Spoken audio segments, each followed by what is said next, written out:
నన్ను పేషెంట్స్ రొటీన్‌గా అడుగుతూ ఉంటారు. "సార్ మీరు కాఫ్ సిరప్ ఇచ్చారు. 2 డేస్ అయిపోయింది. ఇంకా కాఫ్ తగ్గలేదు. సో, కాఫ్ ఎందుకు డిసపియర్ అయిపోవాలి? అవ్వలేదు. అసలు మాయమైపోవాలి గదా! కాఫ్ సిరప్ ఇచ్చినప్పుడు కాఫ్ అనేది" అని అడుగుతారు. సో, నేను వాళ్ళకి చెప్పే ఎక్స్‌ప్లనేషన్ ఏంటంటే, నేను కాఫ్ సిరప్ ఇస్తుంది కాఫ్‌ని టెంపరరీగా రిలీఫ్ చేయటానికే. ఎందుకని, నేనిచ్చిన అదర్ మెడిసిన్స్ ఏదైతే మీకు కాఫ్ వచ్చే కారణమైన ప్రాబ్లమ్ ఏదైతే ఉందో, అది మీకు అలెర్జీ అవ్వచ్చు, ఆస్తమా అవ్వచ్చు, సైనస్ ప్రాబ్లమ్ అవ్వచ్చు, గ్యాస్ ప్రాబ్లమ్ అవ్వచ్చు, ఆర్ లంగ్స్‌లో ఇన్ఫెక్షన్ ఉండొచ్చు. సో, ఈ చాలా కారణాల వల్ల కాఫ్ రావచ్చు.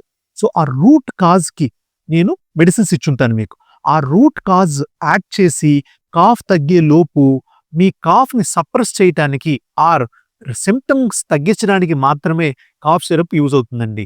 కాఫ్ సిరప్ అనేది క్యూర్ కాదు. చాలామంది తప్పుడుగా అనుకునేదేంటంటే, కాఫ్ సిరప్‌కి జస్ట్ కాఫ్ మెడిసిన్ వేసుకుంటే సరిపోతుంది. నాకు క్యూర్ అయిపోతుంది అనుకుంటాం. కాదండి. కాఫ్ సిరప్ అనేది మాత్రం సింప్టమ్స్‌ని జస్ట్ రెడ్యూస్ చేయడానికి మాత్రమే. రూట్ కాజ్ ఆఫ్ కాఫ్ ఎందువల్ల వస్తుంది అని స్పెషలిస్ట్ డాక్టర్ చేత ఆ రూట్ కాజ్‌ని తగ్గించుకుంటేనే మీరు కాఫ్ నుంచి పర్మనెంట్ క్యూర్ పొందుతారు. So friends, routine cough syrup OTC medication తీసుకొని ఎక్కువ రోజులు cough more than 1 week, 2 weeks cross అవుతున్నా కూడా ఎక్కువగా టైమ్ పాస్ చేయవద్దు. ఆ ఓటీసీ మెడికేషన్స్ యూజ్ చేయడం అనేది డేంజరస్. సో కాబట్టి స్పెషలిస్ట్ అడ్వైస్ తీసుకోండి యాస్ ఎర్లీ యాస్ పాసిబుల్.